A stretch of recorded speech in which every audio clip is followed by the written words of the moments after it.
اعوذ باللہ من الشیطان الرجیم بسم اللہ الرحمن الرحیم۔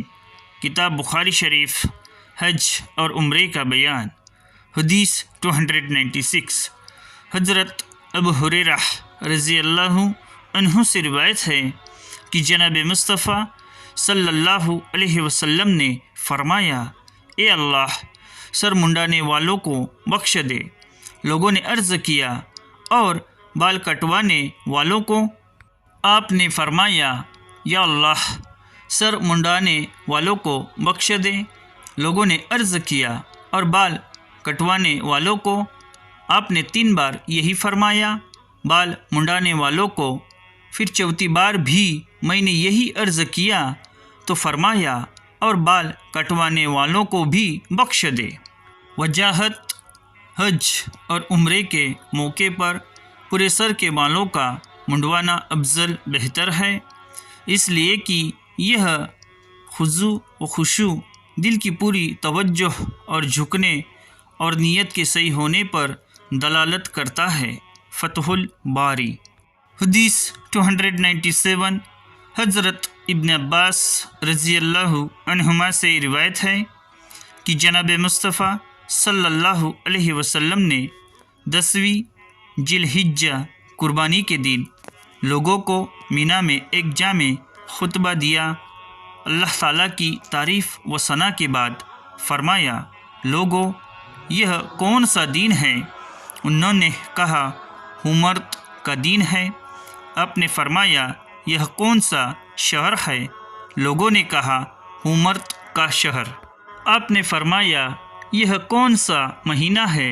لوگوں نے کہا، حمرت کا مہینہ۔ آپ نے فرمایا، تو تمہارے خون، مال اور آبرو، ایک دوسرے کی عزت تم پر حرام ہے، جیسے اس دن کی، اس شہر کی اور اس مہینے کی حمرت عزت و سمان ہے۔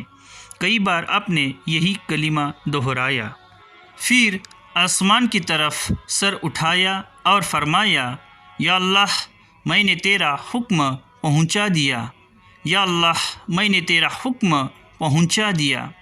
حضرت ابن عباس رضی اللہ عنہ نے کہا، اس ذات کی قسم جس کے ہاتھ میں میری جان ہے، آپ کی وصیت اپنی امت کو یہی تھی کہ جو لوگ یہاں موجود ہیں وہ ان کو پہنچا دے جو یہاں موجود نہیں ہیں۔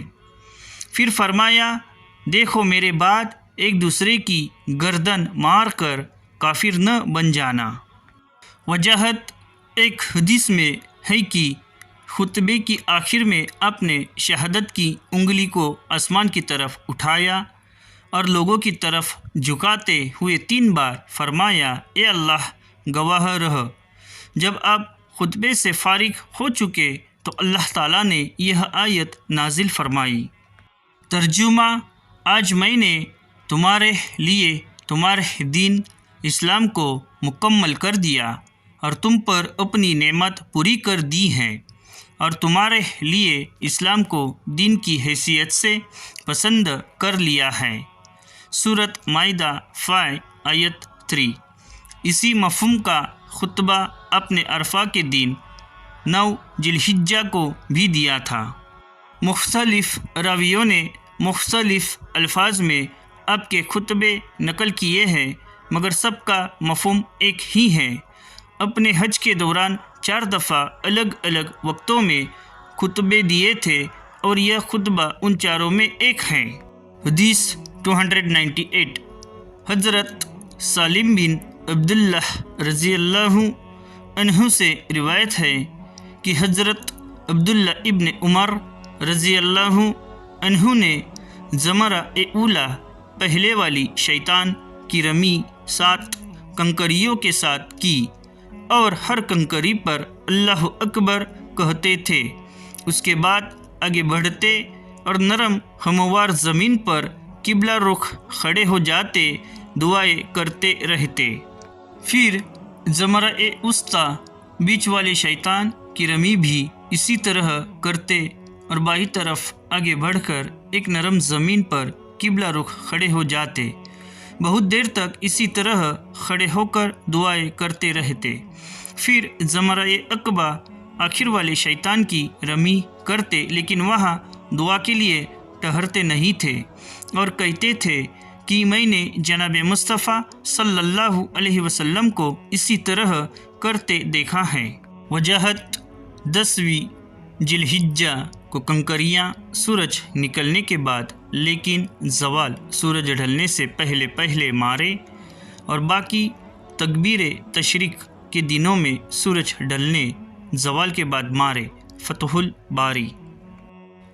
اور ایسے ہی منتخب حدیثیں جاننے کے لیے ہمارے اس چینل کو سبسکرائب کرے، لائک کرے، کمنٹ کرے اور زیادہ سے زیادہ شیئر کرے۔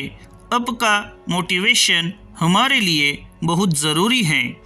اللہ تعالیٰ دین اور حدیث سمجھنے کی نیک توفیق دیں۔